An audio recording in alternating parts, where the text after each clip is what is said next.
el misterio de las 12 puertas de Jerusalén, pero por el momento, antes de eso, estamos haciendo un estudio de qué significado tienen las puertas en la Biblia, para comprender bien qué significan cada una de esas 12 puertas. Hay que comprender qué simbolismo se usa en la palabra de Dios cuando se utiliza la palabra puerta, que es un montón de veces, más de 500 veces aparece en la Biblia, ¿no? Entonces debemos entender el significado del cual hemos venido hablando. Hoy quiero hablarles un poquito más acerca del poder de las puertas abiertas, es decir, qué sucede cuando las puertas se abren. Cuando Dios abre una puerta, qué poder se libera, de qué manera nos sirve, qué aplicación práctica tiene para mí en lo personal, en mi vida familiar, en el servicio a Dios, etcétera, ¿no? ¿Ya? Y terminar también diciéndoles cómo vamos a abrir esas puertas, qué hacer para que las puertas se abran, ¿no? Ya. ¿Qué hacer para que la puerta se abra? Pero una cosa es saber el significado, otra cosa es saber el poder que se libera cuando las puertas se abren, pero luego, más importante creo, es saber cómo hacerlo, qué hacer para que las puertas se abran, ¿sí? Porque si yo sé que hay poder en puertas abiertas, pero ¿de qué me sirve si yo no sé cómo abrir esas puertas, ¿no? ¿Qué llave usar para que la puerta se abra? ¿Me va siguiendo, hermano? ¿Sí? ¿Ya? Entonces en eso vamos a poner atención y voy a iniciar inmediatamente donde nos quedamos. Vamos a entrar en esa parte, ¿qué poder hay en las puertas abiertas? La semana pasada leímos Miqueas 2:12 y eso tiene que ver con el poder para convocar al remanente del pueblo de Dios. Cuando esa puerta se abre, entonces Dios convoca a su pueblo. El pueblo viene, uno no tiene que llamarlos, uno no tiene que buscarlos. Dios mismo se encarga de despertar el espíritu de su pueblo, de sus hijos, de su gente, ¿sí? ¿Ya? Y Él los llama. Entonces la gente misma viene y dice, tengo que ir, tengo que reunirme, tengo que estar con el remanente. Este remanente, el verdadero pueblo de Dios. ¿Ya? Que no son muchos, no es la multitud, no es el montón, siempre son los pocos. La verdadera iglesia no son un montón, son los pocos. Y no estoy hablando de iglesias grandes ni pequeñas, no estoy hablando de la verdadera iglesia, que son los que de verdad han nacido de nuevo, que dan fruto de arrepentimiento, que su vida de verdad ha experimentado un cambio franco, un cambio sincero, un cambio de verdad. ¿Estamos, hermanos? ¿Sí? Hoy vamos a abrir nuestras Biblias en el libro de Salmo, capítulo 9, versículo 13. Salmo 9, versículo 13. Vamos a leer este versículo y luego vamos a orar. ¿Ok? Salmo 9, versículo 13, dice: ten misericordia de mí, Jehová. Está orando el salmista, ¿verdad? El salmo no es solamente un cántico, los salmos son también oraciones que nacen de la experiencia que vivían en ese momento, ¿ya? Y él está en una situación muy difícil, una circunstancia muy adversa, tanto que él siente que está a punto de morir. ¿Y qué dice él? El salmista ora de esta manera: ten misericordia de mí, Jehová, mira mi aflicción que padezco a causa de los que me aborrecen, tú que me levantas de las puertas de la muerte. Vamos a orar. Padre, gracias, Señor. Este es el día más especial de toda la semana.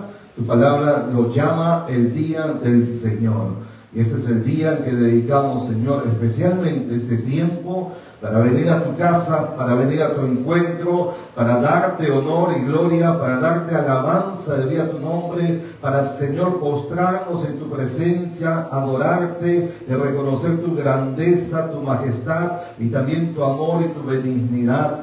También, Señor, hemos venido a tu casa para oír tu voz, para ser instruidos en tu palabra, para ser edificados por esta verdad divina, Señor. Gracias, Señor, nuestro corazón está dispuesto, nuestra mente está alerta, mas necesitamos de tu Espíritu que nos dé comprensión. Abre nuestros ojos para comprender las maravillas de tu ley. Danos entendimiento en la palabra que hoy vamos a recibir, Señor. Que no solamente la entendamos con la mente, pero también la recibamos con nuestro corazón. Un corazón solícito para ti, para oír y para hacer, para oír y para obedecer, para oír y para poner por obra lo que vamos aprendiendo y recibiendo de tu palabra. Gracias, Señor. Gracias por tu palabra, que es la lumbrera que nos muestra el camino donde debemos andar para no desviarnos ni a diestra ni a siniestra. Gracias, amado Dios, en el nombre de Jesús. Digan conmigo,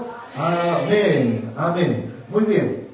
Entonces aquí encontramos que las puertas abiertas tienen un poder para librarnos del mal, de toda clase de mal, aún de la misma muerte, ¿verdad? Y un ejemplo de eso, acá nuestro hermano, ¿no? Enfrentó, ¿qué fue? Una infección generalizada, no sé, nuestro hermano Raúl, ¿no? Esta semana en el trabajo le invitaron un chupete, ¿así fue?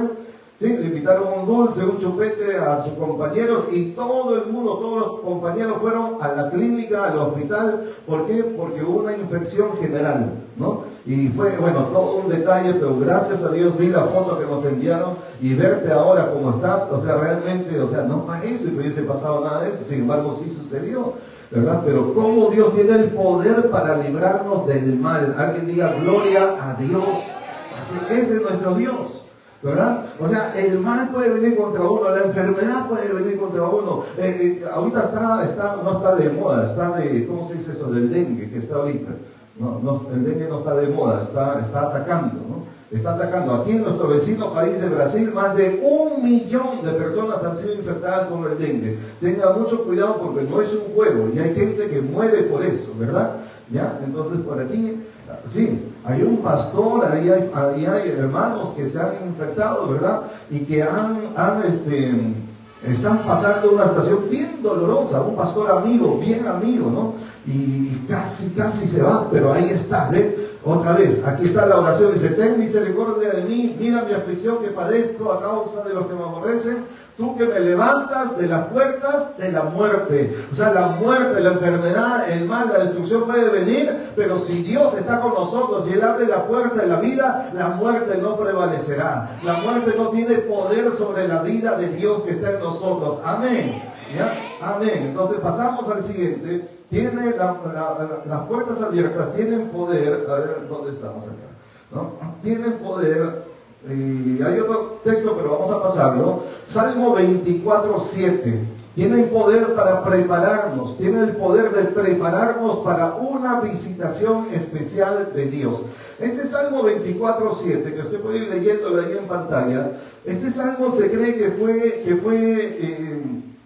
fue preparado por el rey David con ocasión cuando el arca de Dios, que simboliza la presencia de Dios, estaba lejos del templo, estaba en la casa de un hombre llamado Obed-Edom. Algunos de ustedes se acordarán, ¿verdad? Cuando él danza, remolinea y su esposa te burla diciendo que como te han visto ahí las piernas y todo eso, ¿no? Pero él dijo, no, fue delante de Jehová, dijo, ¿no? De ahí sale esa canción remolineando, ¿ya? Entonces cuando él llevaba esa arca que simboliza la presencia de Dios, él dice que ahí se compuso este cántico. ¿Y qué dice en este cántico? Dice, alzaos, oh puertas, vuestras cabezas, ¿verdad? Alzaos, sí, las puertas eternas, y entrará el Rey de Gloria. O sea, para que entre, las puertas tienen que estar abiertas, ¿no es cierto? Cuando una puerta está cerrada, pues nada pasa, ¿no? Nadie pasa, nada pasa. Y por eso acá se cree que estaba hablando de aquellos que estaban encargados de abrir la puerta, porque las puertas no se abren solas. Alguien tiene que abrirlas, o las abre Dios, la abre el hombre, o el enemigo también abre puertas, por si acaso. Hay que tener cuidado con eso. Por eso algún día les dije, no toda puerta abierta es de Dios. No toda puerta abierta viene de Dios. Cuidado con ese pensamiento. Bueno, si esa puerta está abierta será porque Dios la abrió. No. Discernimiento ahí, ¿verdad? Para saber cuándo Dios abre y cuándo el enemigo también abre, o cuándo el hombre, o cuándo uno mismo quiere hacerlo. Pero acá está hablando de esas puertas donde el Rey de Gloria, el único Rey de Gloria es nuestro Dios. Por eso más adelante el texto dice, ¿quién es este Rey de Gloria? Jehová de los ejércitos, Él es el Rey de la Gloria. Amén. ¿Sí? Entonces dice, ábrense puertas sus cabezas y se abran las puertas. ¿Para qué? Para que entre este Rey de Gloria. En ese salmo se cree que era un salmo antifonal. ¿Qué significa un salmo antifonal? Antiguamente en los cultos de la iglesia, especialmente iglesias pentecostales, se decía, vamos a leer la Biblia antifonalmente. ¿Y qué significaba eso? Que el que estaba adelante dirigiendo leía un versículo y luego la congregación leía el siguiente. O sea, como que daba una conversación, una respuesta, uno y uno, ¿no? Entonces, un salmo antifonal aquí es que cuando el que está dirigiendo la alabanza a Dios dice una expresión y luego el pueblo, la congregación responde a esa expresión, que puede ser como aquí una pregunta. Es como en algunos cultos se dice, ¿quién vive? Y la iglesia contesta, ¿quién salva? A su nombre. Ya, ¿ve? Y entonces así, ¿no? Eso es antifonal. ¿Ya? Entonces aquí también dice que el que estaba dirigiendo el cántico decía, ¿quién es este Rey de Gloria? Y la congregación tenía que contestar, Jehová de los ejércitos, Él es el Rey de la Gloria. Es decir, que el pueblo de Dios reconozca a su Dios, que el pueblo de Dios sepa quién es su Dios, Jehová el fuerte en batalla, Jehová el todopoderoso, el Jehová el grande en misericordia. Me estoy explicando, hermano. El pueblo tiene que saber quién es este Rey de Gloria. Y ese Rey de Gloria que es invisible porque es espíritu, pero se ha hecho visible a través de la persona de su Hijo, Jesucristo. Así es. ¿Ya? Entonces, aquí básicamente somos nosotros los que debemos abrir la puerta. Nosotros abrimos la puerta para que entre el Rey de Gloria. Cuando el Rey de Gloria viene, hermanos, viene con su gloria, pero por eso se le llama el Rey de Gloria. La Shekinah, esa nube preciosa que estaba presente ahí en el santuario, ¿verdad? En el lugar santísimo, que cuando se manifestaba la gloria misma de Dios, se expresaba en toda su dimensión, tanto que el hombre no podía soportar, que hasta el sumo sacerdote solamente una vez en un año se le permitía entrar, un solo hombre, una sola vez en un año, ¿no? Es tan grande la gloria de Dios, que para el hombre es tan difícil de soportar. Esa gloria, hermano, se ha manifestado en Cristo. Cristo, en el día de hoy, Él es el Rey de la gloria. Amén. Así que si nosotros dejamos entrar a Cristo, la gloria de Dios vendrá con Él sobre nosotros.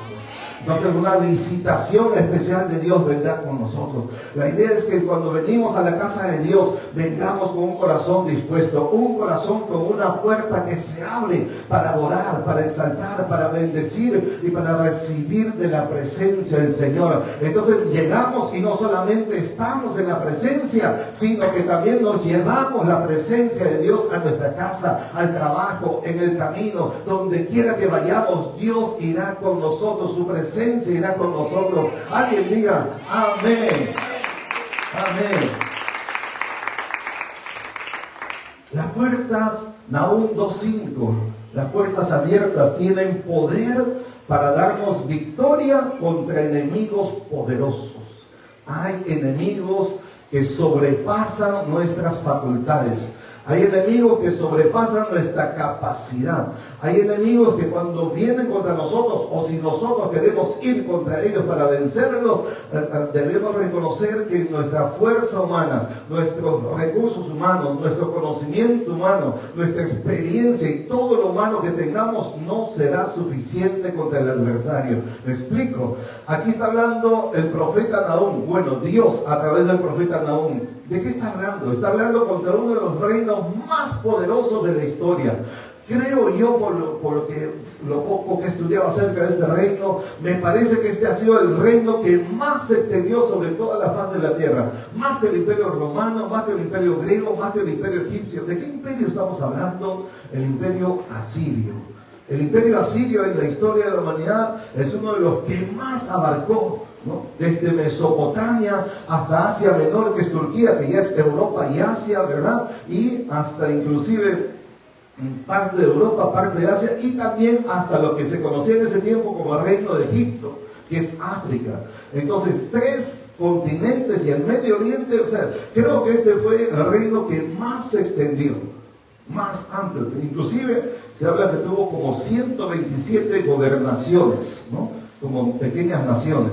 Bueno, Ese reino tenía su capital llamada Nínive. La ciudad de Nínive, que era una ciudad enorme en su tiempo, era tan grande que el profeta Jonás, él cuenta en su libro que para recorrer toda la ciudad le tomaba 3 días.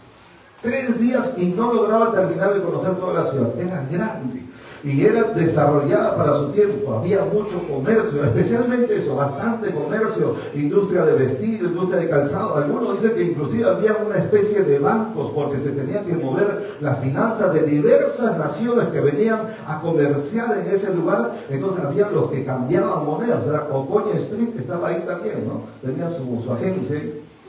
Y bueno, esa ciudad que se creía inexpugnable. ¿Por qué se creía inexpugnable? Porque la ciudad estaba levantada sobre una meseta, es decir, abajo estaba un río, ese río famoso, el Tigris, ¿verdad? Y entonces hacia arriba había una montaña tipo la Costa Verde, ¿sí? Que es alta, empinada, ¿verdad? Y entonces sobre la cima estaba la ciudad.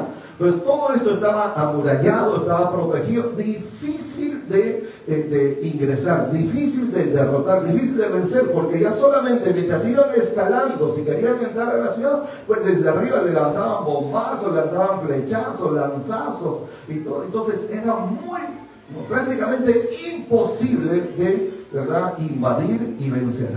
Entonces ellos se creían así inexpugnables y eran orgullosos en gran manera, ¿no? Aparte que el imperio asirio es conocido porque fueron los que inventaron las torturas más crueles de la historia, ¿no? Entre ellos ese poste, ¿verdad? Que era un poste alto de varios metros de altura que terminaba en punta y que atravesaban al ser humano desde su ano, desde su recto, y lo sacaba por la boca. Así de ese tipo de torturas hacían los asirios, ¿ya? Y era así de terrible, ¿no? Terrible. Entonces, ellos estaban confiados en su fuerza, confiados en su ejército, confiados en su poderío y creían que nada ni nadie los podía vencer. Pero díganme una cosa, hermanos, para Dios hay imposibles. Hay reyes que son poderosos, hay presidentes que son poderosos, que Dios no los puede mover, no los puede tocar, no los puede sacar. ¿Será así? No. Por eso cuando se ven gobiernos injustos, presidentes, ¿verdad?, presidentes inmaduros, ¿no?, presidentes de facto, y a veces la gente piensa ni Dios lo puede mover. Se equivocan. Que Dios sabe lo que hace, sabe que está obrando en medio de su pueblo, en medio de una nación, y Dios prepara los tiempos y las ocasiones, y cuando Él actúa, nada ni nadie lo puede detener. Y esto le pasó a esta famosa ciudad de Nínive, ¿no? Eso le pasó mientras ellos estaban confiados cuando llegó la hora, porque Dios tiene una hora, y cuando llega la hora, cuando llega el tiempo de Dios y Dios actúa, nada ni nadie lo puede detener. Y por eso dice aquí: se acordará Él de sus valientes, se atropellarán en su marcha, se apresurarán a su muro y la defensa se preparará. Las puertas de los ríos se abrirán y el palacio será destruido y la reina será cautiva. El palacio, ¿no?, símbolo del poder, de la majestuosidad, símbolo de la realeza, ¿no?, del gobierno humano sin Dios.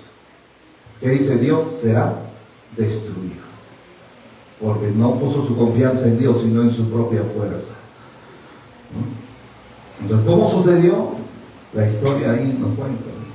Y no fue sencillo tampoco, por eso cuando el tiempo de Dios, ¿no?, hay cosas que nos tocan pelear por tiempos, y parece que no avanzamos, parece que no lo vamos a lograr, parece que el enemigo es tan fuerte que con todo lo que sabemos, orar, reprender, atar, desatar y declarar y todo, aún así no pasa nada.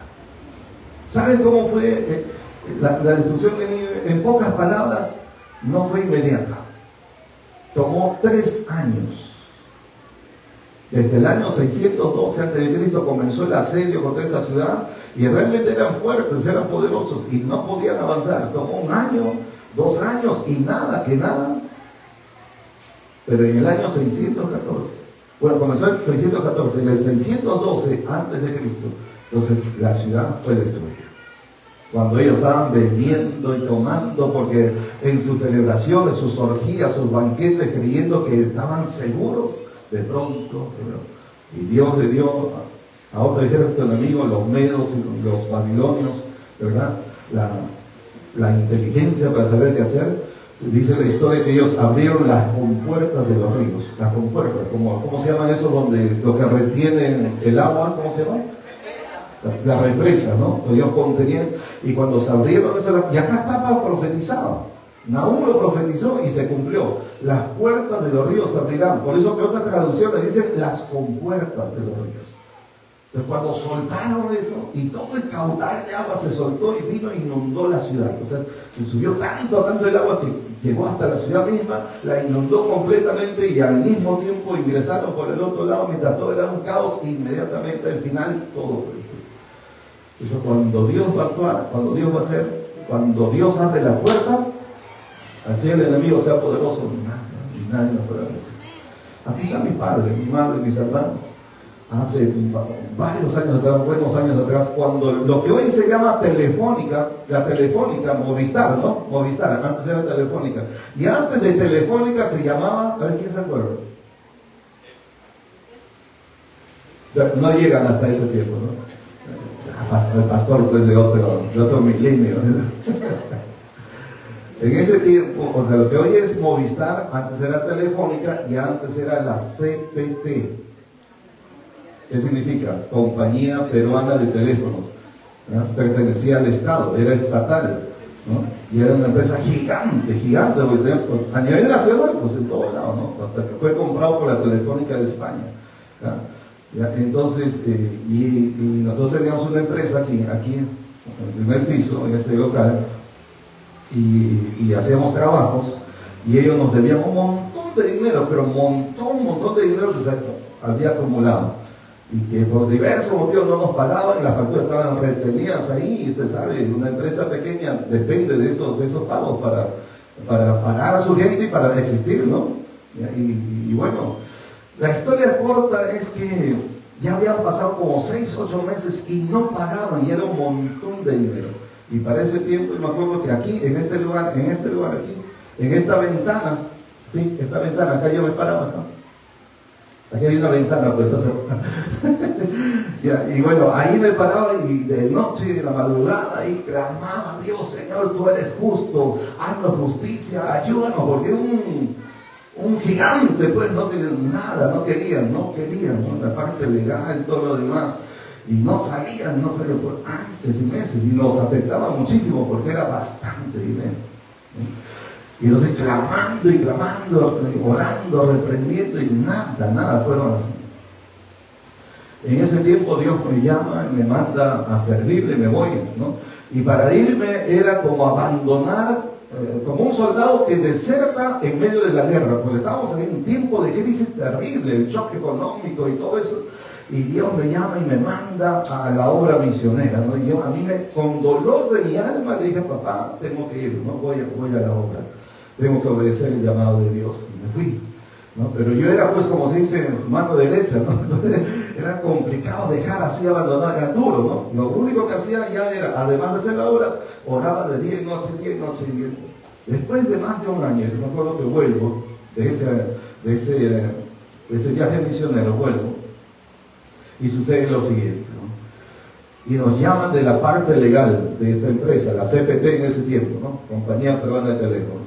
Nos llaman a la parte legal, y cuando llaman a la parte legal quiere decir los abogados, ¿no? Y eso es peligroso, eso da un poco de miedo, de temor, ¿no? Porque puede haber sanciones, las penalidades son fuertes, ¿no? Así que mi papá me dice: hijo, pues anda y ve a ver qué sucede. Pues yo digo: bueno, y toca ir, ¿no? Hay que hacerle frente, así que vamos, pero vamos orando, también importante siempre, ¿no? Orando, encomendados a la mano de Dios. Señor, tú eres nuestro ayudador, tú eres nuestro protector. Ahí te acuerdas de todos los nombres de Dios, ¿no? Encomendados a Dios, nos vamos ahí, y a los abogados, todos. ¿Saben qué, hermanos? El final se lo cuento la otra semana. ¿Lo quieren saber ahora, no? Ahora. lo que parecía ya prácticamente una catástrofe, porque encima que no había y encima que nos pongan una multaza, ya eso ya era para aplastar y destruirlo. Dios lo revirtió y lo cambió. Resulta que teníamos un contrato firmado, ¿sí? Y en ese contrato ellos mismos habían puesto una cláusula de que si había inflación, entonces el Estado tenía que reconocer todos los intereses de acuerdo a la inflación. Y en ese tiempo la inflación era como de Venezuela, era altísimo todos los años. ¿Se acordarán? Uno cobraba y tenía que correr a gastar el dinero, porque ya solamente entre cobrar, ir a gastarlo, ya valía menos el dinero. No es broma, no es broma. No alcanzaba, ¿no? Y la inflación era tan alto, entonces los intereses también. Y como es del Estado, y ellos tienen contraloría, o sea, lo supervisan, lo fiscalizan, todo eso, entonces ellos dijeron, señor Chávez, bueno, yo no era señor, era jovencito, flaquito, pero dicen, bueno, aquí hay una cláusula, y como ellos no pueden ocultar eso, ¿no? Y ellos cada año tienen que cumplir. Entonces dijeron, miren, necesitamos que urgentemente nos manden una nueva factura actualizada con todos estos intereses. Aquí está la cuenta. ¿Saben cuánto salía? Más del doble de lo que nos debían. Nos pagaron lo que nos debían y nos dieron más del doble, que era un montón de dinero que nos regalaron. Papá, ¿se acuerdan? Que eran miles de dólares. Miles de miles, así. O sea, encima que nos pagaron lo que era justo, que nos debían, todavía nos regalaron, vamos a decir. A ver, entonces le voy a decir una cosa más. Cuando yo estuve, por esa fue mi primera práctica misionera, estoy hablando del año 90. Cuando yo estuve allá, no tenía ni siquiera 10 céntimos. No tenía ni siquiera para comprarme un, ¿cómo se dice? Un churre. Los marcianos que decimos acá, ya. ¿Ah? Bueno, ya, un heladito, ¿no? Ni siquiera un dulce, ni 10 centavos tenía yo. ¿No? Nos fuimos así, y Dios me habló cuando fuera que vaya, no lleves oro, ni plata, ni alforja para el camino, ¿verdad? El obrero digno en su salario y todo eso. Bueno, de por sí tampoco no había, así que nos fuimos nomás. Y todo el tiempo vivimos de pura gracia, donde no teníamos ni para comer, pero Dios nos daba de comer. En esos tiempos se popularizó pues las ollas comunes, ¿cómo se llama esto de las madres que cocinan? ¿Cómo se llama? Comedor popular, todo eso, ¿no? Y predicamos en un pueblo y se convierte la vicepresidenta, se convierte la secretaria, se convierte la tesorera de ese comedor popular, y entonces ellas nos daban de comer, ¿no? Nos daban de comer y encima nos daban alimentos, los víveres que mandaba el Estado, ¿no? Entonces nos daban así en bolsas y todo. No teníamos nada, pero teníamos todo. Hasta para compartíamos con el prójimo, con los vecinos que sabíamos que tenían necesidad, tenían muchos hijos y todo, y compartíamos. En el pueblo donde estábamos también predicamos, se convierte en la presidenta del comedor popular. Ahora la presidenta se convierte y dice, pastor, usted vive acá, así que usted tiene que comer acá, ¿no? Y ahora los dos pueblos, las dos comedores se pelearon, no, yo lo vi primero, dice, yo lo gané primero, que coma acá, que coma allá. Se pelearon para darnos de comer, para regalarnos la comida, hermano. Y imagínate, Dios fue así, maravilloso, ¿no? Pero no había nada más, pues, no había nada más. Cuando terminé el año, yo tenía que volver, pasó un poco más de un año, ya tenía que volver, no tenía ni para el pasaje de volver. Y cuando supe que era tiempo de volver, dije, Señor, como tú me trajiste, tú me devuelves a casa. Y esa ha sido mi convicción siempre, ¿no? Pues yo le digo, Él me enseñó, Él nos enseñó a caminar por fe. Dije, así que voy a arreglar mi maleta, mis cosas, y voy para Lima porque es tiempo de volver. Ya cumplí mi tiempo, lo que tenía que hacer acá, mi asignación, ahora a volver. Y para volver, dije, aunque sea tirando dedos, pero desde Piura, hermanos. Tirando dedos, ¿no? O sea, esto, ¿sí? ¿no? O sea, me lleva una jaladita, un rally. No fue necesario, Dios se encargó, Dios pagó. Cuando llegué aquí, entonces mi papá me dice ese asunto que les he contado de la compañía, vamos. Y cuando la compañía me dice eso, yo vuelvo y le digo, papá, mira, en mi corazón Dios me habló. Yo recuerdo. ¿Cómo nos dio todo eso tanto? En un tiempo de tanta necesidad, tanta escasez. Fue un tiempo más duro que cuando se pasó ahora con el COVID, que no se trabajaba. Fue mucho más duro que eso. Quizás no tienen ni idea. Y recuerdo en mi corazón cuando Dios me habló, esta es la recompensa por lo que tú has servido en mi reino. Dios recompensa, Dios bendice, Dios provee, Dios prospera. ¿Saben que fue la primera vez que viajé en avión? La primera vez que yo he viajado en avión no fue para hacer la obra misionera, honestamente tengo que reconocer. La primera vez que viajamos en avión fue mi papá, mi mamá, conmigo. Dijo, producto de ese regalo que Dios nos dio, de ese dinero, vámonos, y nos fuimos a otro país de viaje, de paseo, ya de turismo ya. Es la primera vez. De ahí para adelante todo lo demás ha sido la obra del Señor.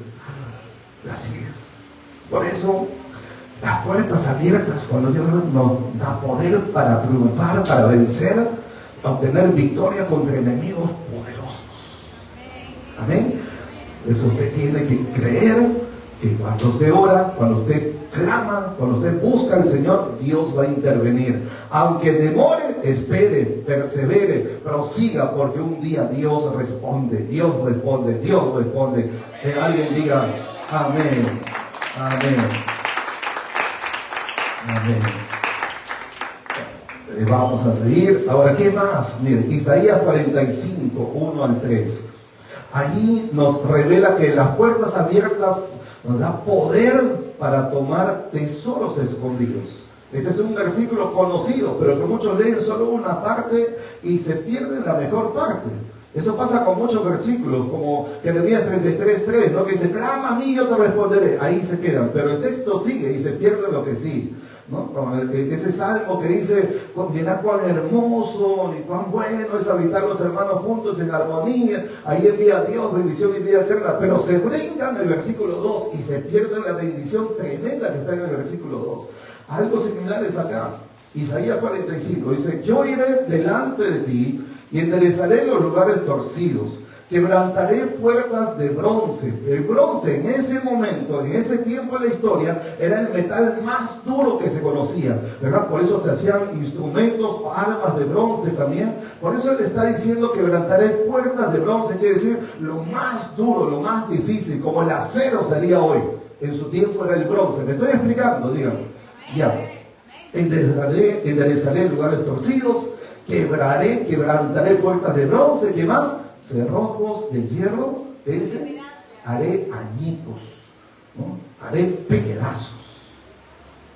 O sea, para Dios no hay puerta que se resista, ¿sí? No hay fortaleza que se resista ante el poder de Dios, ¿no? Y luego entonces dice, cuando Él ha quebrado todas las puertas, ha quebrado todas las cerraduras, que dice, entonces te daré, ese es para que se mantengan alerta, ¿no? Ya, dice, y te daré, ¿qué cosa? Los tesoros, pero esos tesoros están escondidos, ¿ya? Hay tesoros, pero que están ocultos, están escondidos, ¿sí? El tesoro no está a la vista. Un día me invitaron a predicar en un tiempo, ¿no? Una temporada allá. Hay un lugar que antes ni siquiera se veía en el mapa, ahora ya aparece, es allá en la selva de Madre de Dios, pero adentro, bien adentro, y de adentro, 2 cuadras más adentro todavía. Sí, bien adentro, y hay pueblos fantasmas, literal, o sea, pueblos que se han levantado porque son zonas de oro, minería de oro a campo abierto, a cielo abierto, porque uno literalmente camina sobre oro y uno no se da cuenta. Usted está caminando literalmente sobre oro, pero usted no sabe que es oro. ¿Por qué? Porque el que no sabe, entonces solamente ve piedritas. Y como el oro tiene una propiedad, entre las propiedades que tiene, es que fácilmente se le pega la escoria. ¿Qué es la escoria? Toda la basura, todo lo que no sirve. Entonces el oro tiene eso, ¿no? De que fácilmente se le adhiere, se le pega y lo recubre. Entonces cuando usted ve el oro, no ve el metal que brilla, sino está viendo como cualquier piedra del camino. Y literalmente usted está pisando oro y no se da cuenta. Entonces en ese lugar, un pastor amigo de mi promoción estaba pastoreando ahí. Y me dice, vente para acá, me dice, pero ayúdame, acá necesitamos un poco, ayúdame, me dice. Y entonces ya, y me fui. Ahí viajé en avioneta, no avión, avioneta, pues esa avioneta es, no quiero viajar otra vez en avioneta. Avioneta chiquita, que el viento, wow, ahí sí sentía que el corazón se me salía así. Sí, hermano, bien chévere se siente, ¿no? Y bueno, ya, pero eso solo me llevó a un lugar, de ahí todavía hay que ir en moto, después una balsa, en balsa hay que cruzar de un lado para otro en un río turbulento, Dios mío. Y de ahí después, bueno, ¿qué no hay que pasar? Y pasa ciudades fantasmas. ¿Por qué pueblos fantasmas? Porque son pueblos donde han estado trabajando, sacando oro, y cuando se ha terminado todo el oro, abandonan todas las casas, todo, y siguen más adentro, en la selva, la espesura de la selva, dentro, y siguen ahí. Bueno, ahí llegué. Mi amigo me saca y me dice, mira, me han dado mi diezmo, me dice, saca su pañuelo y dentro me enseña ahí una pepita de oro. Ese era su diezmo. Como todo se mueve en oro, también le daban su diezmo en oro. A mí también me dieron mi ofrenda en oro. ¿Ya? Entonces, sí, imagínate. Bueno, pero como dice, está escondido, uno no lo ve a simple vista. Así son los tesoros que están acá en la palabra de Dios. Usted lo lee, siempre nos edifica, nos alimenta, nos bendice, pero el tesoro, hay que meditarlo, hay que escudriñarlo, hay que profundizar, ¿sí? Hay que procurar entender, hay que decir, Espíritu Santo, revélame la verdad, el principio, el tesoro que está escondido aquí. ¿Sí? Entonces, eso sucede cuando Dios abre la puerta de nuestra mente, de nuestro espíritu, ¿no? Nos da un espíritu de entendimiento, dice ahí en Efesios, ¿no? ¿Ya? Que alumbre los ojos de vuestro entendimiento, dice, o sea, que abra nuestro entendimiento, como Lidia, ¿no? Cuando Pablo fue a predicar ahí, le abrió el entendimiento. Por eso dice, te daré, ¿cómo es? Te daré los tesoros escondidos, ¿ya? Luego dice, los secretos muy guardados, para que sepas que yo soy Jehová, el Dios de Israel, que te pongo nombre. En otras palabras, como decirnos, para que sepas quién soy yo. Escúcheme con cuidado. No se trata de ser como aquel que decía, ¿quién soy yo? Papá, ¿con quién estás? No está hablando de eso.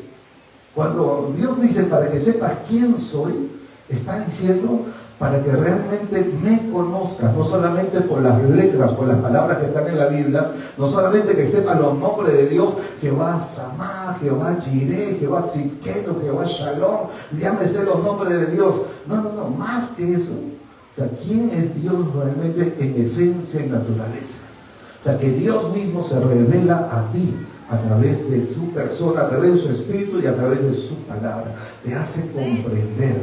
Por eso cuando Pablo dice, no, todos me abandonaron, estoy en cadenas, estoy en la cárcel, pero no me avergüenzo. Dice, ¿por qué? Porque yo sé a quién he creído. Cuando usted sabe quién es su Dios, cuando usted conoce a su Dios, usted no teme. Usted no le gana la preocupación, la ansiedad. En ese viaje que casi me quedo botado en África, literalmente estaba botado ya, porque ya el equipo misionero se había vuelto cada uno a sus países. Yo estaba de último y no tenía ni pasaje, ni nada, ni dinero. Y gente que hablan otras lenguas, para cacá, no sé qué hablan ahí con otros idiomas que uno no entiende, ¿no? ¿Y cómo hacían? Ahí me llamé a mi esposa, al pastor, le digo, ¿y ahora qué hacemos?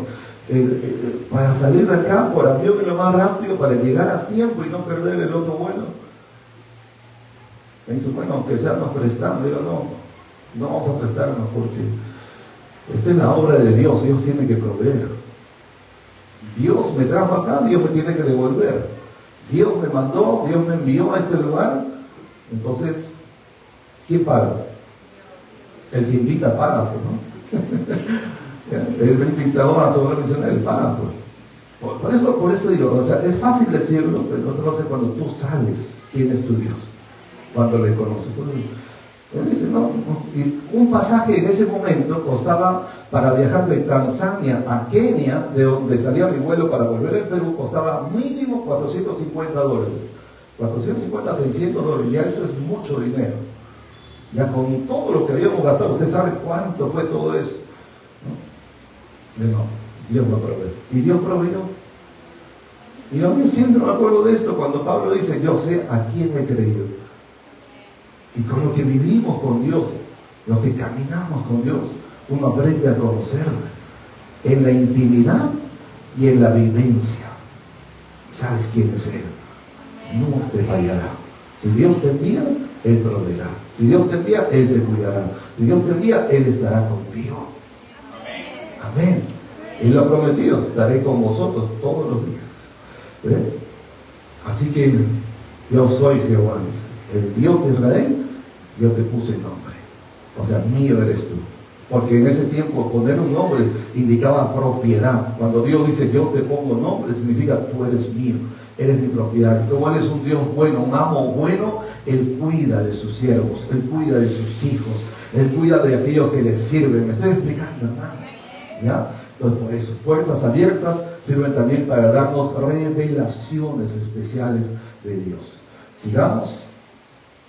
Vamos ahí está Apocalipsis, se los leo nomás por tiempo. Dice: después de esto miré y era aquí una puerta abierta en el cielo. Y la puerta abierta, había una puerta abierta en el cielo. El cielo tiene puertas, bueno, está hablando simbólicamente, sí, ok, ya, pero está denotando que hay un significado detrás de esa puerta, ¿no? Había una puerta abierta en el cielo, dice, y he aquí, y la primera voz que oí, como de trompeta hablando conmigo, dijo: sube acá y yo te mostraré las cosas que sucederán después de estas.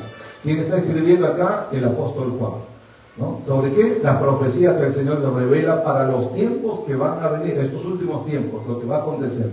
¿Quién se lo reveló? Dios directamente, no, a través de un ángel. Entonces, hay ángeles que Dios envía también para hacernos conocer y hacernos entender algunas cosas. Igual le pasó a Daniel, el profeta, el príncipe del Antiguo Testamento, ¿sí? El ángel también le dijo: he sido enviado para hacerte conocer esto y esto y esto y esto, ¿sí? Así que no se maraville de eso, es así. ¿Ya? Entonces, sigamos. Eso fue Apocalipsis 4:1. Ahora bien, mire esto otro. Le interesa. Póngale atención. A usted y a mí nos interesa, y como iglesia también. Isaías 60:10 nos habla de que las puertas abiertas tienen poder para atraer las riquezas de las naciones. Ahí diga, riquezas de las naciones. Pero dígalo con expectativa, con gusto, con ganas de que vengan las riquezas de las naciones. ¿Cuántos quieren? Pregunto, ¿cuántos quieren? Amén. Yo también. ¿Qué dice acá? Isaías 60:10: y extranjeros edificarán tus muros. Ya extranjeros, hablando de gente que no es de un país, es de otro país. Esos extranjeros, dice, edificarán, o sea, trabajarán, ¿no? Harán una obra ahí en tus muros. Y sus reyes te servirán. O sea, sus autoridades más altas te servirán. ¿Por qué?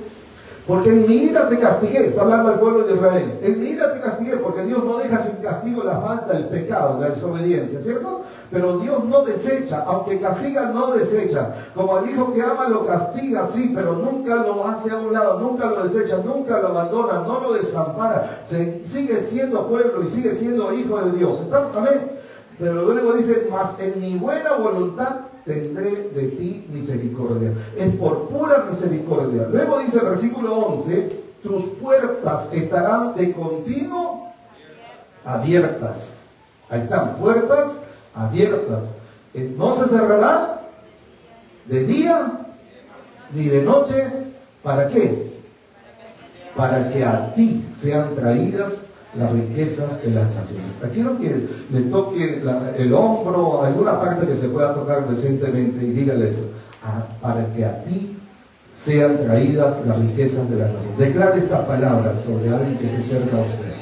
Dígalo creyendo, porque la palabra de Dios es profética, ¿no? Entonces, profetice con la palabra, dígalo: para que a ti sean traídas las riquezas de las naciones. Hermanos, eso aquí están mis hijas, mi esposa, ellas saben cómo esto nos sucede una y otra vez. Sin que nosotros toquemos, sin que nosotros buscamos, sin que pidamos, Dios mueve voluntades, Dios mueve corazones y Dios nos bendice.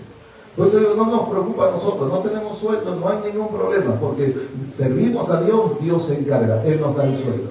Él nos paga y sabe que Dios paga bien, ¿no? Dios, en el reino de Dios, Dios paga bien. Eso 100% seguro. ¿Ya? O sea, le conviene servir a Dios. De verdad. Es una ventaja, ¿no? Servir a Dios. ¿Ya? Ahora bien, unos años atrás pasamos una crisis económica nosotros como familia, muy seria, muy crítica, demasiado crítica. Y recuerdo que en esos días llegó una pastora por otro motivo, pero ella estaba ahí, es una sierva de Dios, realmente una sierva de Dios, su esposo también, son grandes ministros de Dios, que Dios los usa de una manera maravillosa, que están ganando muchas almas por Cristo. Y llegó a ese espacio chiquito donde estábamos nosotros, ahí en Julio Veía, y conversando, después de la actividad que tuvimos, ella se quedó un tiempo con nosotros, conversando, le compartimos, así como una conversación normal, compartimos lo que estábamos haciendo y que pues había estado ya en varias naciones, sirviendo, haciendo la obra del Señor. Y cuando le conté, ella inmediatamente me dijo, pastor, me dijo, usted ha sembrado en las naciones, usted debe esperar. Dios le va a bendecir por medio de esas naciones, porque usted ha dado, ha ofrendado, ha servido en esas naciones. Entonces, bendición de esas naciones van a venir sobre usted. Yo no sé si ella estaba consciente o no de lo que estaba diciendo, pienso que sí, pero no lo sé. Pero en realidad ella nos estaba bendiciendo proféticamente, tal vez sin saberlo. Sí. Y efectivamente, así ha sido. Y así es, y así será. Sí, hermano. Ahora escúcheme como iglesia. Dice, pastor, pero si yo nunca salgo y voy a otra nación, pero somos un cuerpo, ¿cierto? Somos un cuerpo, ¿no? O sea, la cabeza, el cuerpo, los pies, las extremidades, todo, es un solo, no se puede separar. Cuando usted va al mercado, usted no dice, a ver, manos y pies vayan allá y la cabeza que se quede acá, ¿no? No se puede, ¿no? O sea, va todo el cuerpo. Entonces, imaginemos, espiritualmente hablando, cuando el pastor u otros hermanos van a la obra misionera, la iglesia está allí.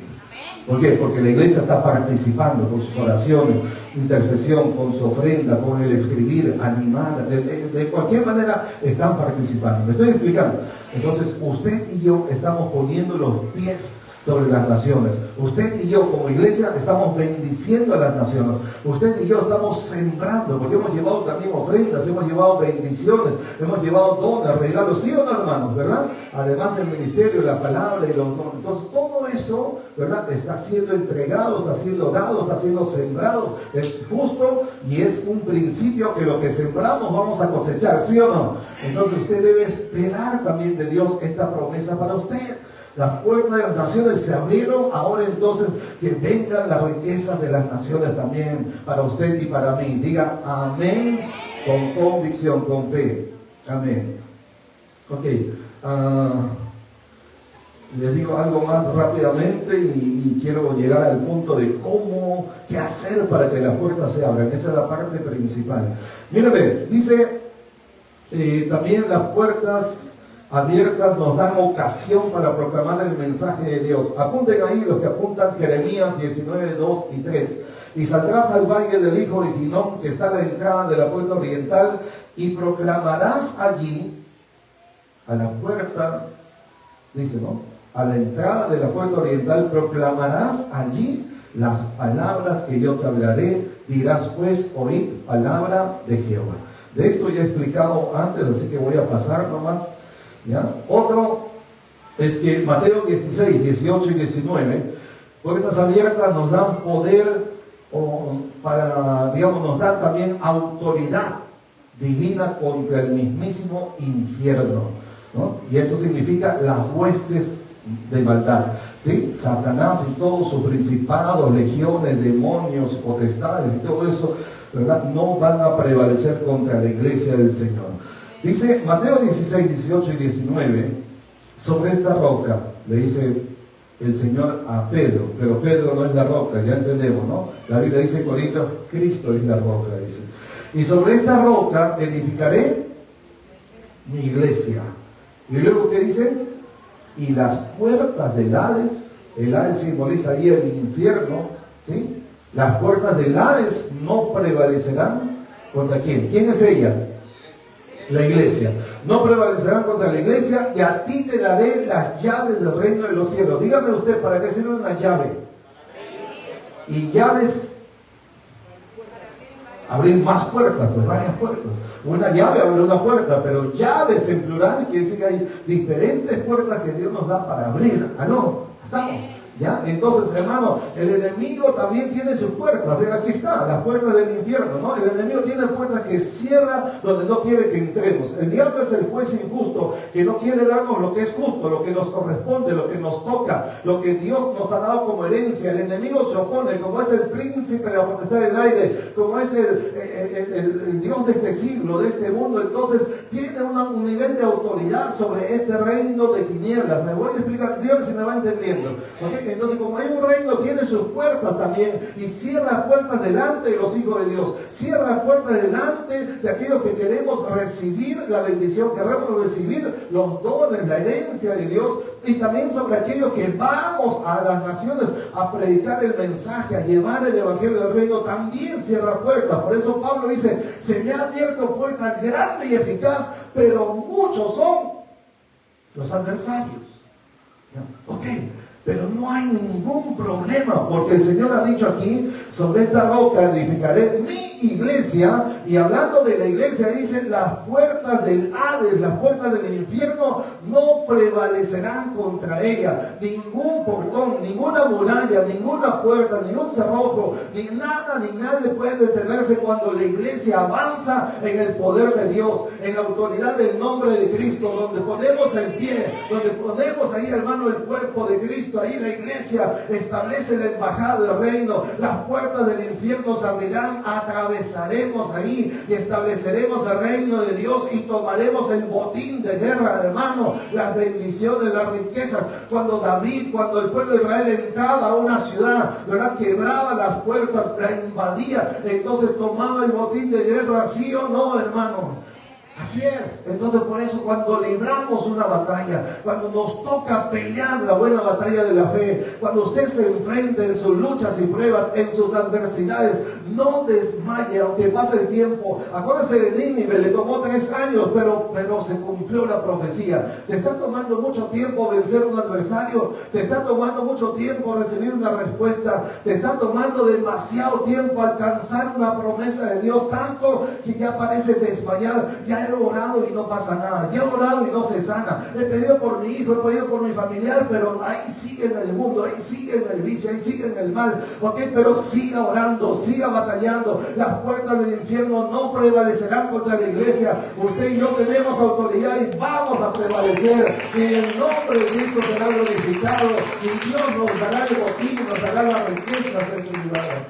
Amén.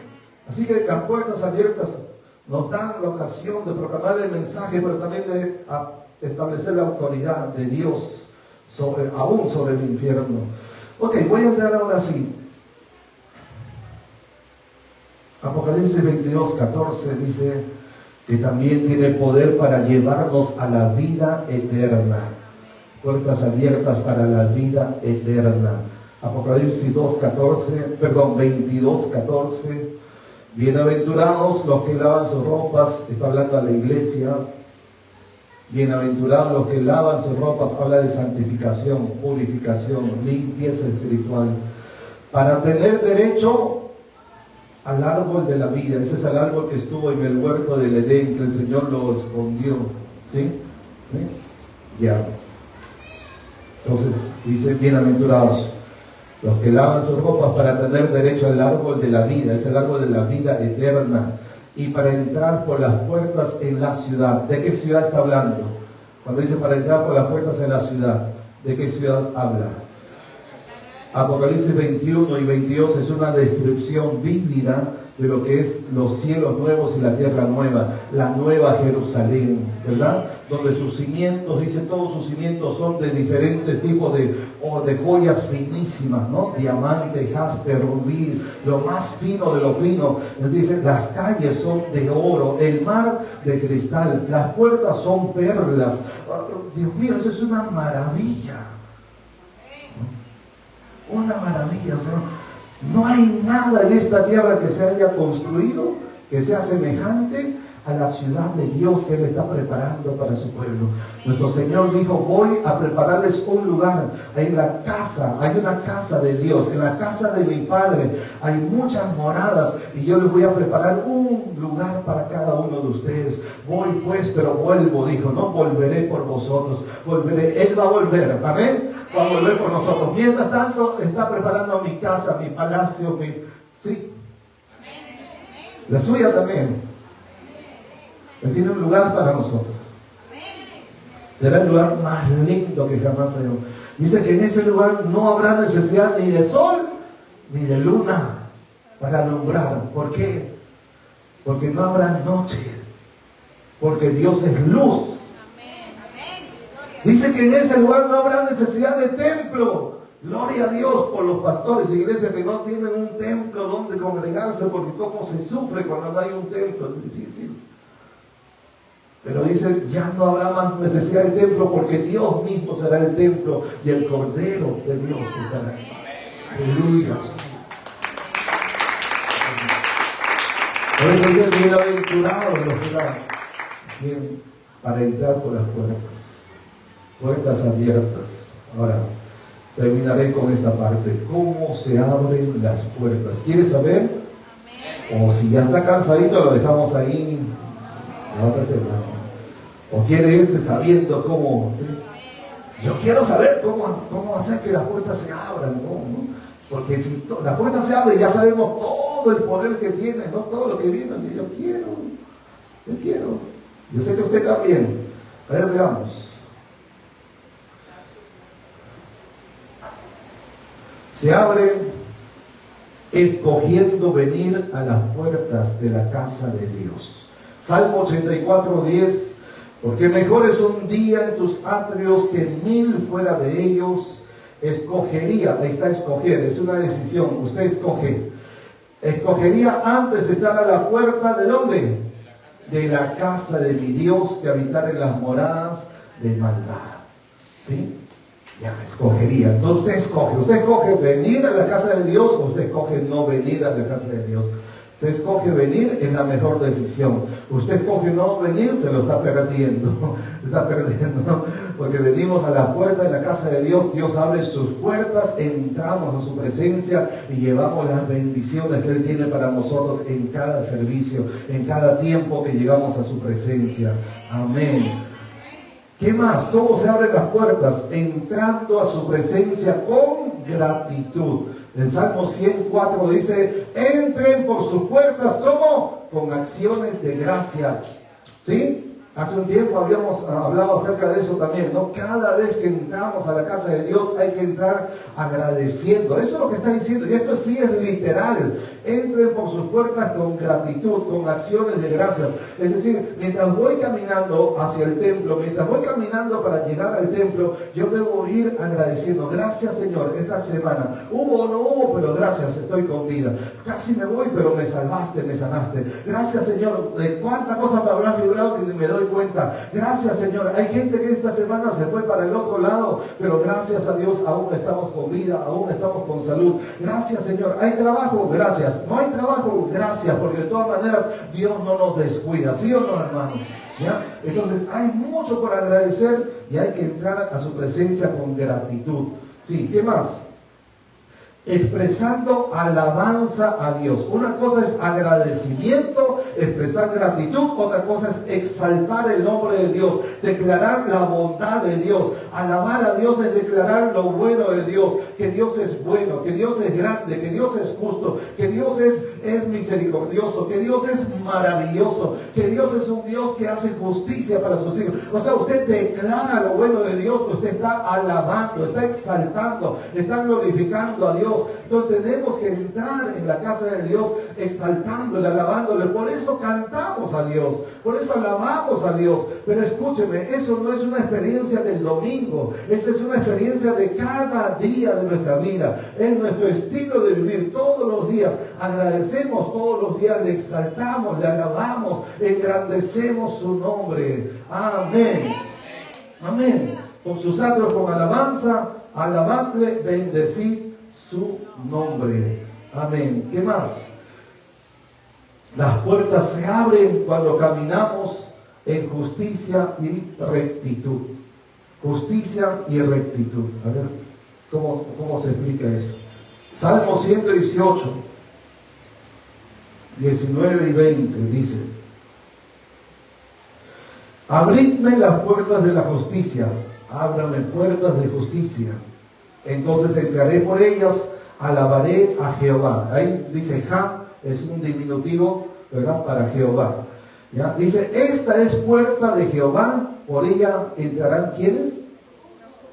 ¿Quiénes son los justos? Nosotros, porque hemos sido justificados. ¿Y qué hacen los justos?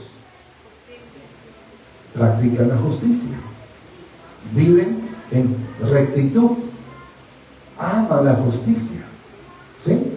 Ahora, es interesante, bien interesante, porque estaba revisando y resulta que la palabra que se usa para justicia en el Antiguo Testamento, no hay manera de traducirlo adecuadamente, exactamente, no hay forma de transliterar la esencia, el significado de justicia en el hebreo para el español. No hay forma. Se usan palabras que se aproximan, pero no hay manera de expresar en nuestro idioma, español o castellano, la esencia de justicia. La palabra justicia en el hebreo es sedek y en femenino es sedaká. Interesante también que usted, no sé si ha oído esta palabra sedaká, lo usan mucho los judíos. ¿Por qué lo usan los judíos? La sedaká se refiere al acto de bondad hacia el prójimo, como cuando uno hace caridad, ¿no? Ayuda a su prójimo, ya sea con una ofrenda, ya sea dándole vestido, ya sea dándole de comer, ¿sí? Ya sea visitando a alguien que necesita compañía, dando un tiempo para dar una palabra de consuelo, lo que fuera, ¿no? Pero es un acto de caridad. Y esa palabra que se usa como caridad, como hacer algo por el bien del prójimo, en hebreo es justicia, es sedaká, que incluye las ofrendas de amor, que nosotros llamamos en la iglesia evangélica, ¿no? La ofrenda de amor, usted comprende qué es, ¿cierto? Cuando uno de amor, ¿no? De corazón, de bondad, no es exigido, no es obligatorio, es de corazón voluntario. Dice, vamos a ofrendar para bendecir al pastor, al ministro, a un hermano que está en necesidad. Entonces tomamos y damos una ofrenda de amor voluntario. Eso también es una sedaká. Pues, ¿qué viene a ser una sedaká? Un acto de caridad, una ofrenda, un servicio al prójimo. Para Dios es algo justo, porque esa es la palabra que se usa ahí. O sea, para Dios no estamos haciendo nada más y nada menos que algo que es justo que debemos hacer. O sea, no debemos creernos los grandes hombres, las grandes personas. Yo soy tan bueno porque he dado una gran ofrenda a alguien, porque he ayudado a alguien. No. Solamente hemos hecho lo que es justo delante de Dios. Es justo delante de Dios que cuando vemos a alguien en necesidad tenemos que ayudarle, tenemos que apoyarle. Por eso es que la Biblia dice que al que sabe hacer lo bueno y no lo hace, es pecado. ¿Por qué? Porque no ha hecho lo que es justo. Entonces eso ya amplía el significado, ¿no? La comprensión. Es casi como decir, estamos obligados. No porque Dios te fuerza y no porque Dios te amenaza, sino porque comprendemos lo que significa esto. Y cuando comprendemos, hasta el más pobre tiene algo para compartir con su prójimo. ¿O no? ¿O sí? ¿Sí? Sí. Claro que sí. ¿Ya? Entonces usted quiere que la puerta se abra. Entonces, camine en justicia, haga justicia, o sea, ayude al prójimo, haga lo bueno. Correcto. Te voy a compartir algo que me compartió, un secreto que me compartió un amigo judío. Él es judío, no es judío mesiánico, no es judío convertido, no, él es judío. Algunos de ustedes lo conocen. Me he invitado algunas veces cuando hemos tenido reuniones de pastores, porque pues ellos tienen mucho conocimiento de la ley, y el Antiguo Testamento y todo eso, ¿no? Pues, nos ha servido bastante, ¿no? Una vez invitamos a dar una ponencia sobre las fiestas judías, pues es su práctica, ¿no? De ellos. Y uno aprende también. Él me dijo una vez, ¿quieres saber cuál es el secreto que tenemos nosotros los judíos, que Dios nos bendice? Porque también, él dice, también a nosotros nos cae maldiciones. De hecho está en la Biblia, ¿no? Usted lee Deuteronomio 28, habla de las bendiciones y las maldiciones, ¿cierto? Bendiciones de la obediencia, maldiciones de la desobediencia. Y llama la atención que solamente 14, 15 versículos hablan de bendición, y de ahí para adelante son más de 60 versículos que hablan de maldición. Así que el judío tiene que cuidarse más todavía. Y él me dice, ¿sabes cómo quebrantamos la maldición? ¿Quieren saber? La próxima semana. Se lo comparto, pero es un secreto. Va a salir aquí a la luz. Es un misterio. No es un misterio. Se lo digo. ¿Saben? Él dice, ¿no? En la comprensión que ellos tienen de la Torá para ellos es la ley, ¿no? La ley del Pentateuco, la ley de Moisés. Ellos dicen, para quebrar una maldición, dice, primero tenemos que ponernos a cuenta con Dios. Cualquier pecado que hemos cometido, tenemos que revisarnos bien, y ellos sí son exhaustivos, ¿eh? Ellos nunca oran diciendo, Padre, perdóname todos los pecados que he cometido desde que tengo conciencia hasta el día de hoy, ya está. No. Ellos confiesan detalle por detalle. Ofendí a una persona porque no le respondí su saludo, le hice sentir mal a alguien, ¿no? Le miré con desagrado, tuve un mal pensamiento contra mi vecino, o sea, con detalle. Hacen confesión de pecado, con detalle, cosa por cosa, nombre por nombre. Ese es lo primero, son 3 cosas. Lo segundo, antes de pedir a Dios que rompa la maldición, todo eso, lo segundo que hacen, dice que buscan a un prójimo a quien ayudar.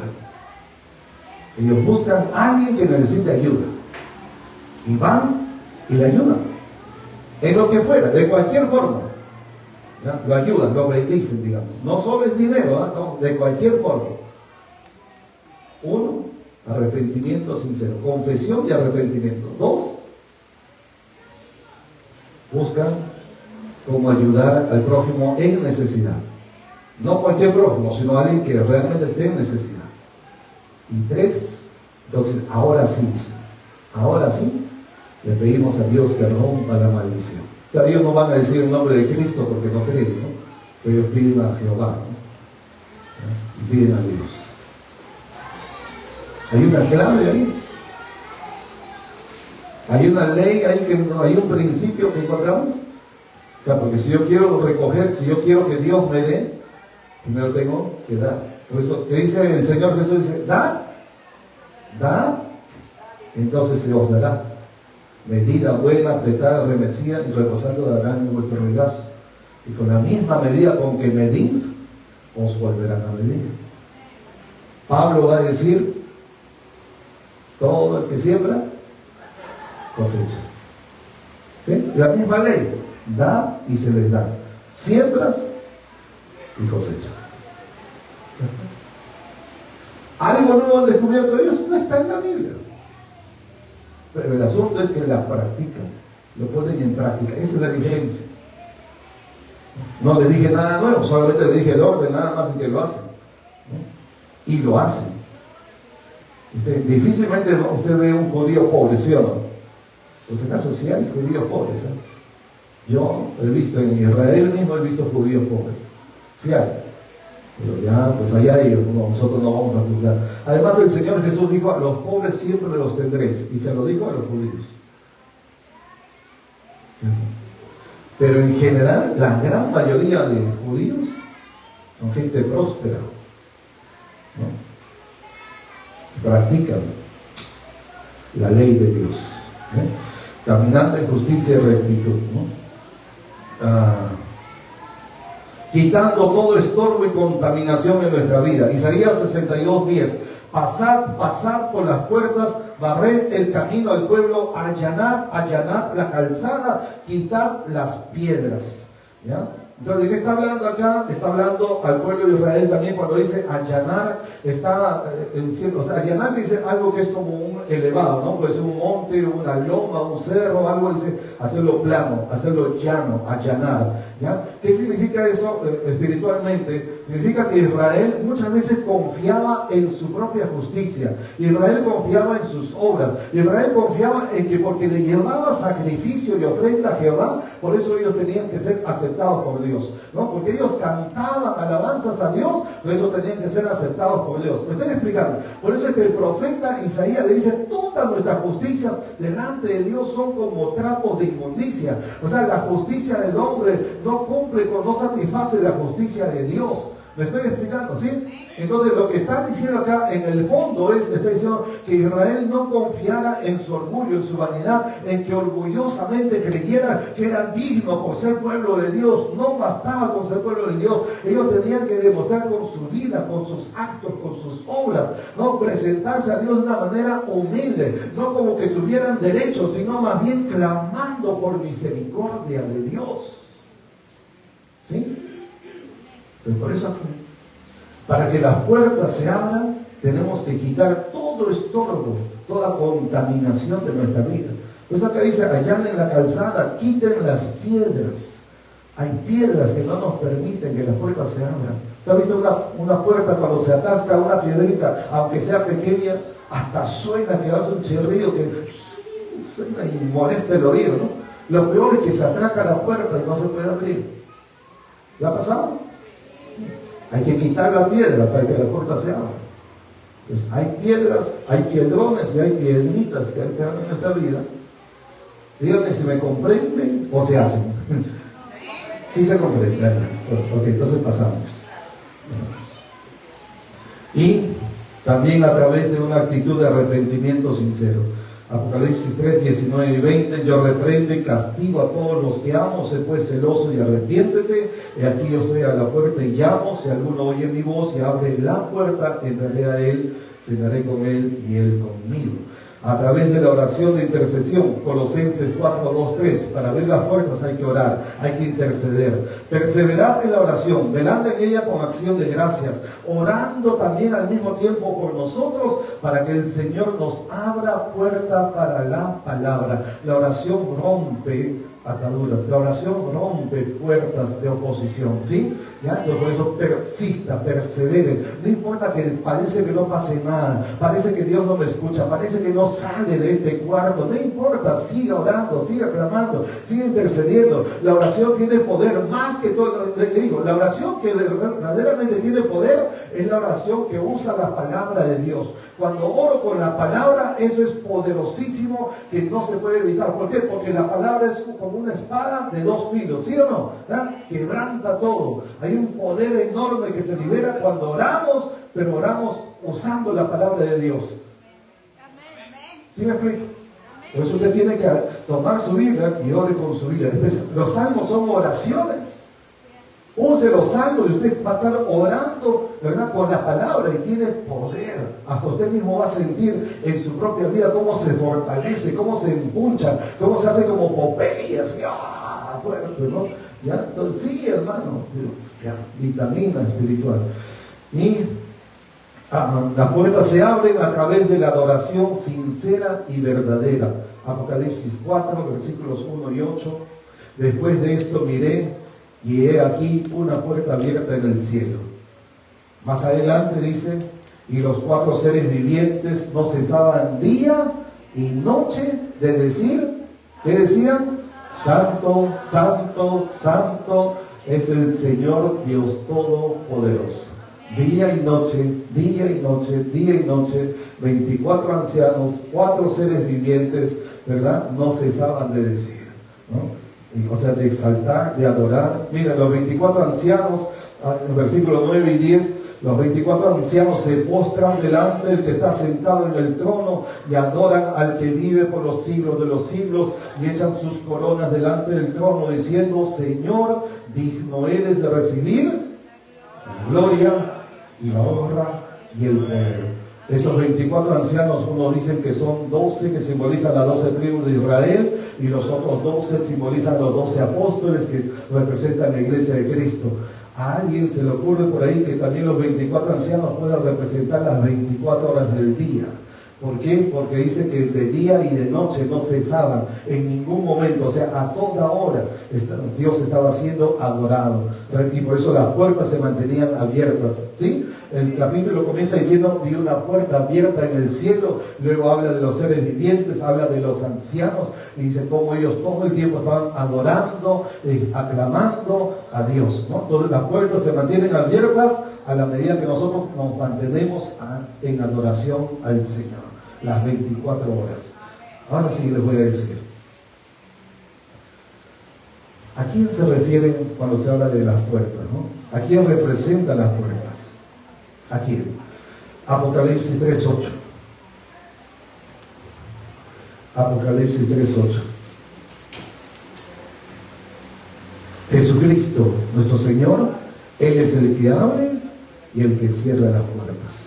De hecho, el versículo anterior dice: yo abro la puerta que nadie cierra, yo cierro la puerta que nadie abre, ¿no? Yo tengo las llaves, dice. Yo abro y nadie cierra, yo cierro y nadie abre. Y aquí el versículo 8 dice: yo conozco tus obras. He aquí he puesto delante de ti, ¿qué cosa? Ajá. No es solo una puerta, sino una puerta abierta, la cual nadie puede cerrar. ¿Sí? ¿Por qué? Y dice la iglesia, esta es la iglesia de Filadelfia, una iglesia que el Señor no le llama la atención de nada, pero dice que es una iglesia, posiblemente era una iglesia pequeña, posiblemente ellos estaban pasando una época de tribulación, de persecución, estaban siendo perseguidos, golpeados, muchos habían muerto, ¿verdad? Otros habían perdido sus bienes, porque algunos emperadores, solamente porque eran cristianos, les confiscaban sus bienes, ¿no? A otros los deportaban, otros los mataban, y bueno, todo eso estaba pasando en la iglesia. Y entonces el Señor les dice: mira, yo he puesto delante de ti una puerta abierta, nadie la va a poder cerrar, porque aunque tienes poca fuerza, es como si dijera: sin embargo, no obstante, has guardado mi palabra y no has negado mi nombre. Aunque tu tribulación es tan grande, tan fuerte, tu crisis es tan dura, y aunque tienes poca fuerza, pero el Señor reconoce dos cosas. ¿Qué dice? No has negado mi palabra, ¿no? Has guardado mi palabra y no has negado mi nombre, ¿no? Es vital, ¿no? Para que la puerta se mantenga abierta, manténgase fiel al Señor. Nunca niegue el nombre del Señor. Nunca le dé vergüenza llamarse cristiano, hijo o hija de Dios, ante cualquier gente, cualquier persona, ¿sí? Y guarde la palabra, es decir, siempre obedezca.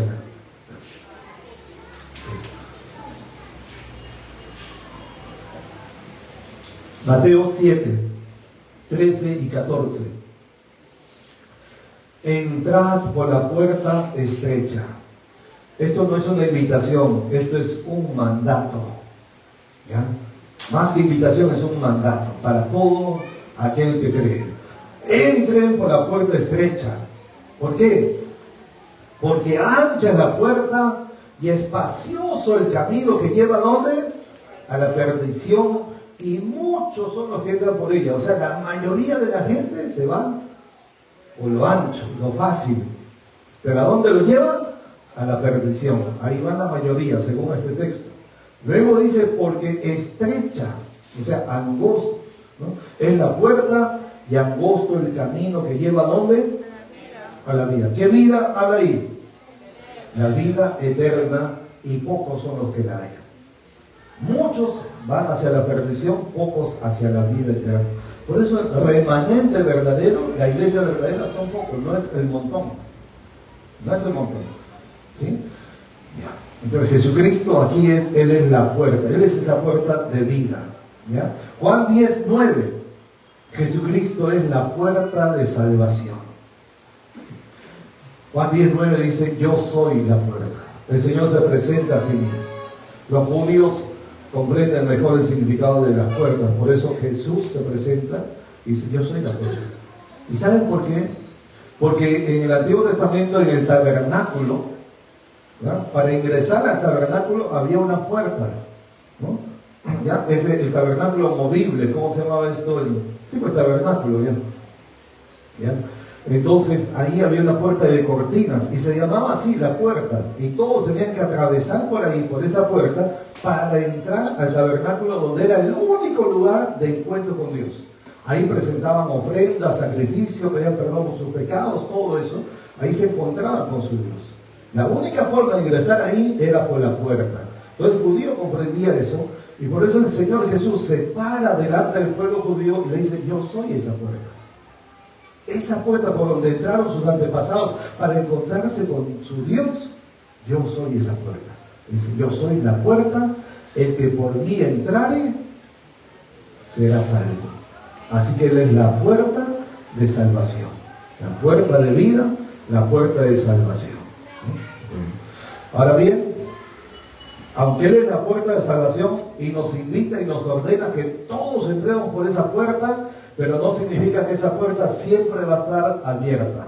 Un día la puerta se cerrará, como se cerró la puerta del arca y nadie más pudo entrar ni salir. Así también la puerta del cielo, la puerta de la vida eterna, que es Cristo, un día se cerrará. Mateo 25:10 habla de eso en una parábola, la parábola de las 10 vírgenes, ¿no? 5 eran vírgenes prudentes y 5 insensatas. Las insensatas, que estaban haciendo nada, durmiendo, ¿no? Y después de dormir se fueron a comprar. Cuidado los que van al mall, cuidado los que van ahí de shopping, ¿no? Cuidado los que les gusta ir de compras, cuidado. Me voy a encontrar ahí de compras. Porque dice acá, ¿no? Mientras ellas iban a comprar, claro, ellas iban a comprar aceite, pero muy tarde ya, ¿no? Mientras ellas iban a comprar, vino ¿quién? El esposo. ¿Quién es el esposo acá? Cristo, ¿no? El nombre de la iglesia, que se va a casar con la iglesia. Vino el esposo y las que estaban preparadas entraron con él a las bodas y se cerró la puerta. Al toque a alguien diga, se cerró la puerta. Díganle, se cerró la puerta.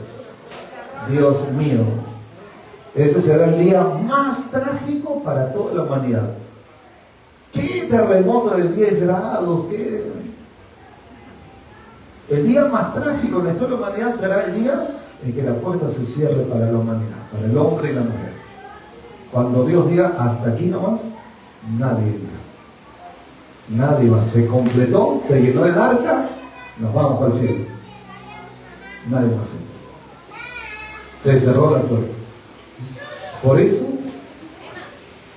ahora sí voy a terminar con este versículo. Apocalipsis 3:20. O sea, el último versículo, que curiosamente está dedicado a la última iglesia. Es el último mensaje a la última iglesia y habla de la última comida. De las 7 iglesias del Apocalipsis, ¿cuál es la última iglesia que Dios le envía un mensaje? La Odisea. Y por eso se cree, cada una de esas iglesias representa a la iglesia de Cristo a través de los tiempos, y se cree, la iglesia de la Odisea representa a nosotros. O sea, a este tiempo, quiero decir, a la última iglesia. Lo triste es que la iglesia de la Odisea es considerada como la iglesia apóstata. La iglesia llena de vanidad. La iglesia autosuficiente. Porque la Odisea era una ciudad rica, había finanzas, había ahí una industria de tejido, de lana, una lana negra, había una lana especial para hacer una tela para damas, ¿no? Vestidos para damas, que era muy carito, ¿verdad? Y se usaba también para alfombras. Ahí fue donde se creó la primera facultad de medicina. ¿Han escuchado ustedes del colirio para los ojos? ¿El colirio? Ahí fue donde se inventó el colirio. De ahí estaban los elementos para preparar el colirio. Ahí comenzó la facultad de medicina, ¿no? De hecho, se adoraba a un dios que simbolizaba a la salud, ¿no? Que era una culebra, una serpiente. Bien raro eso, ¿no? Y esa ciudad había sido tan próspera, que 7 veces fue destruida y 7 veces la volvieron a reconstruir. 7 veces. Y en una ocasión hubo un terremoto, pero un terremotazo que la destruyó completamente. Y muchas ciudades vecinas, porque ahí cerca estaban pues, las ciudades de las otras iglesias, ¿no? Hierápolis, estaba Éfeso, etcétera, Esmirna, todo eso, ¿no? Y entonces ahí las ciudades quisieron venir a ayudar y ellos dijeron, no necesitamos ayuda de nadie, nosotros tenemos lo suficiente para nosotros solos reconstruir nuestra ciudad. No aceptaron ayuda de nadie y la volvieron a reconstruir. Había plata como piedra. ¿En serio? Ahí está la historia. Por eso que cuando el Señor le habla a esta iglesia, dice, tú que te crees, ¿no? Que tienes todo, y no sabes que eres miserable, pobre y destruido. Así le llama.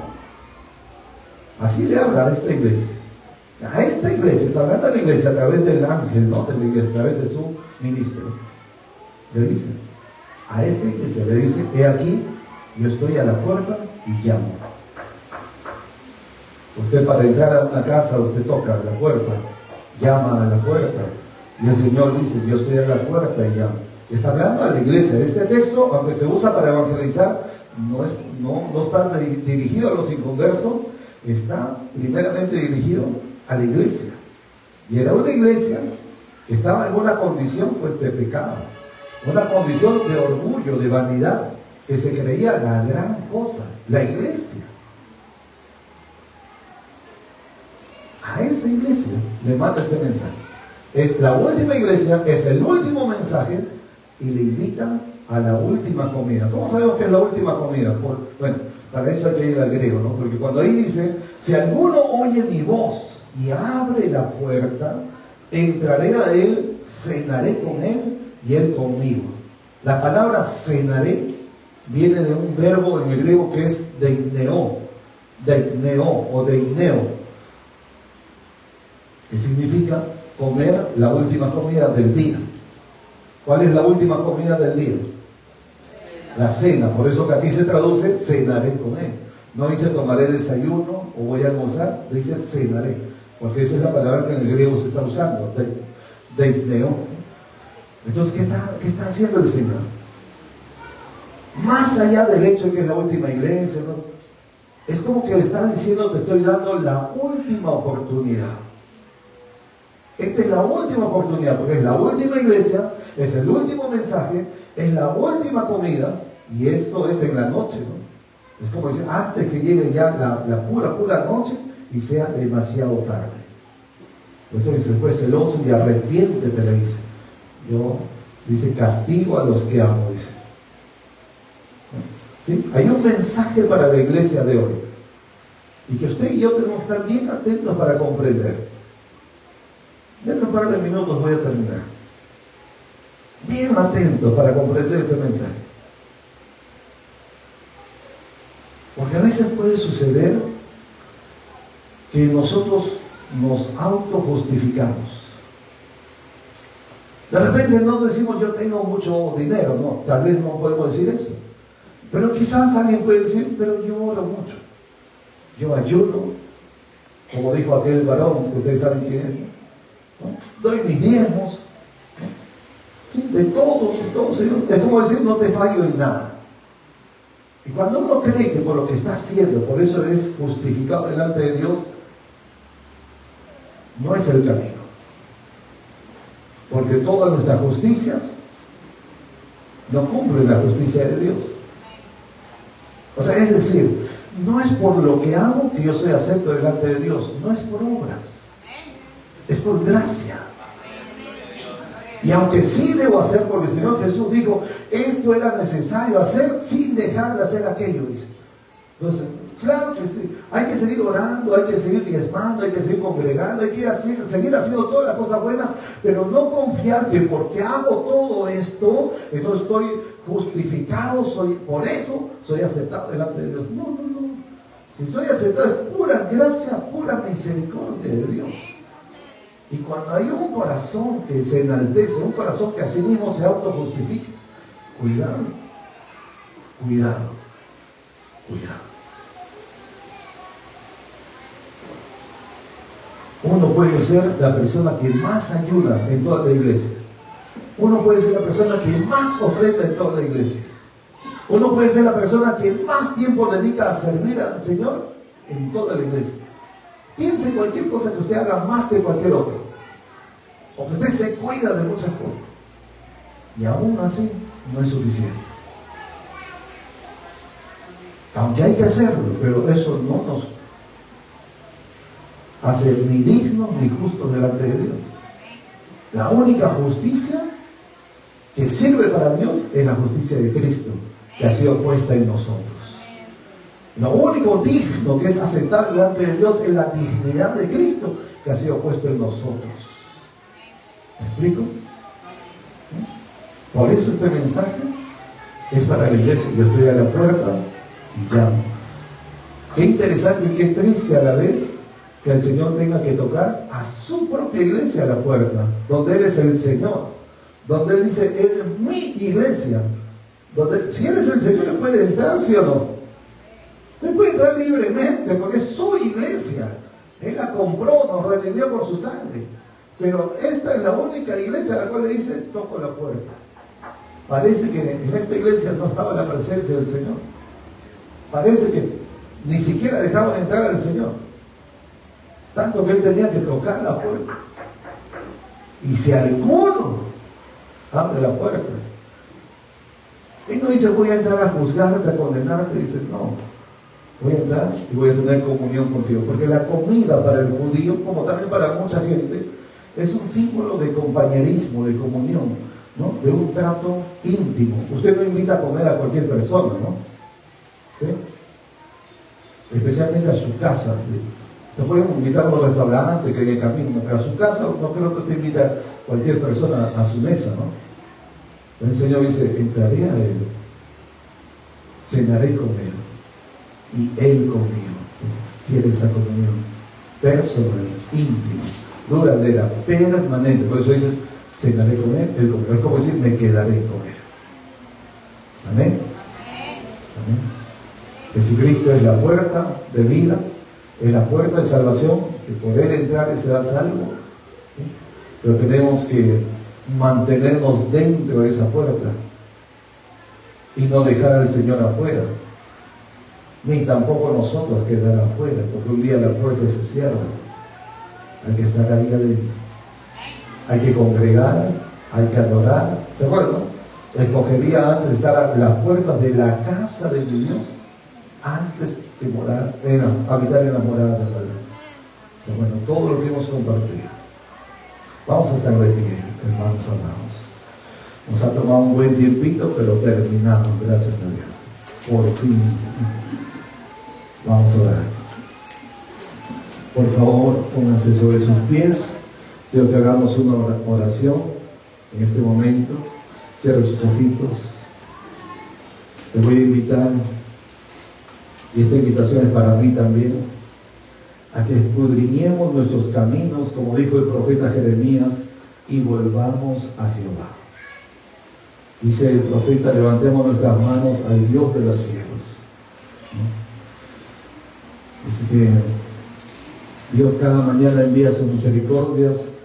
El profeta, cuando escribe este cántico, porque es un cántico, ¿verdad?, en su libro de Lamentaciones, él declara, por la bondad, por la misericordia de Jehová no hemos sido consumidos, porque nunca decayeron sus misericordias. Y esto es porque tantas veces le fallamos, tantas veces, pero tantas veces, que ya juicio debería caer sobre nosotros. Sin embargo, ¿qué dice la palabra? Con amor eterno te he amado, y por eso te he extendido, por eso he alargado, por eso he prolongado mi misericordia.